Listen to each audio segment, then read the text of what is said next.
Hello guys, this is Sony ma'am. Welcome to Sony online classes. Guys आज मैं नागवंशी शासन व्यवस्था टॉपिक पर डिस्कस करने जा रही हूँ। नागवंशी शासन व्यवस्था। फनी मुकुट का नाम फनी मुकुट कैसे पड़ा? फनी मुकुट का नाम फनी मुकुट इसलिए पड़ा क्योंकि 64 ईस्वी 64 ईस्वी में एक तालाब के किनारे नागफन के नीचे वो मिले थे एक बालक के रूप में। बालक के रूप में मिले थे और नागफन के नीचे मिलने के कारण ही उनका नाम फनी मुकुट राय रख दिया गया। नेक्स्ट है फनी मुकुट का लालन पालन किसके द्वारा हुआ? फनी मुकुट जो नागफन के किनारे ये मिले थे एक बालक के रूप में, तो वो मदरा मुंडा और उनकी पत्नी को मिले थे, तो उन्होंने उसे वहाँ से उठाया, अपने साथ लेकर गए, उसका लालन पालन पोषण किया, जो कि सुतियांबे के महाराजा थे। जो मदरा मुंडा है ये सुतियांबे के महाराजा थे। नेक्स्ट, फनी मुकुट राय सुतियांबे का महाराजा और मणि मुकुट उसका दीवान कब बने? तो फनी मुकुट राय सुतियांबे के महाराज और मणि मुकुट सुतियांबे के दीवान 83 ईस्वी में बने। फनी मुकुट राय जिसे गोद लिया गया था मदरा मुंडा और उनकी पत्नी के द्वारा, और उनका एक पुत्र था जिसका नाम था मणि मुकुट। तो जब ये फनी मुकुट जब उन्हें मिले थे तब मदरा मुंडा और उनकी जो पत्नी है, जो उनकी रानी है, उन्होंने फनी मुकुट को अपने साथ ले गए और उनका जो पालन पोषण है, उनकी जो परवरिश है, अपने बेटे मणि मुकुट के साथ एक साथ किए। कोई भेदभाव नहीं किया उन्होंने। जिस तरह से उन्होंने परवरिश मणि मुकुट को दिया, उसी तरह से परवरिश उन्होंने फनी मुकुट राय को दिया। और जब दोनों को जब समय आया कि दोनों में से कौन सुतियांबे के महाराज बनेंगे, तो दोनों में प्रतियोगिता की गई, जिसमें प्रतियोगिता में फनी मुकुट राय जीते। फनी मुकुट राय जिसके कारण सुतियांबे का महाराज फनी मुकुट राय को घोषित किया गया और सुतियांबे उसके दीवान के लिए मणि मुकुट का चयन किया गया। नेक्स्ट पॉइंट, प्रारंभ में प्रमुख रूप से नागवंशी शासन कहाँ से चला? तो प्रारंभ में प्रमुख रूप से नागवंशी शासन है वो सुतियांबे से स्टार्ट हुआ। उसके बाद चुटिया, खुखरा, टोयसा, पालकोट, रातूगढ़, इस तरह से आगे उनका जो शासन है वो चलता बढ़ा। नेक्स्ट है मदरा मुंडा की शासन व्यवस्था किस नाम से जानी जाती है? ये मदरा मुंडा जो सुतियांबे के जो महाराज थे, उनकी शासन व्यवस्था को हम मदरा पांजी के नाम से जानते हैं। क्या कहते हैं?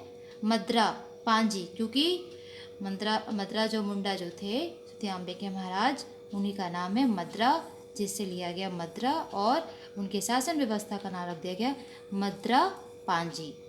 नेक्स्ट, नागवंशी शासनकाल में जमीन पर किसी प्रकार का लगान लगाया जाता था? नहीं।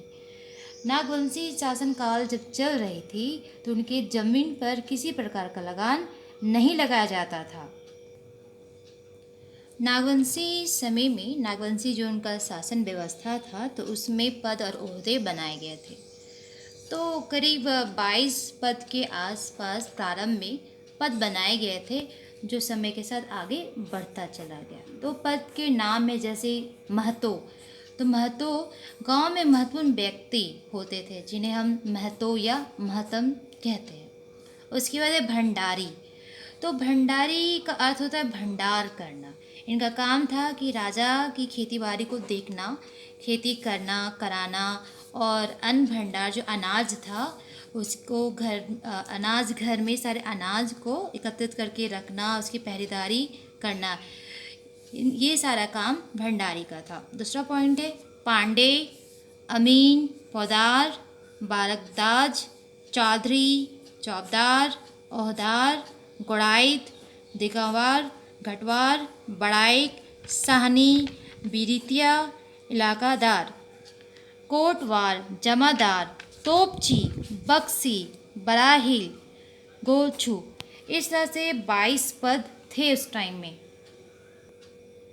नागवंशी शासन व्यवस्था में जो प्रमुख थे वो कौन होते थे? तो नागवंशी शासन व्यवस्था में जो नागवंशी शासन का जो प्रमुख होता था वो महाराजा होता था।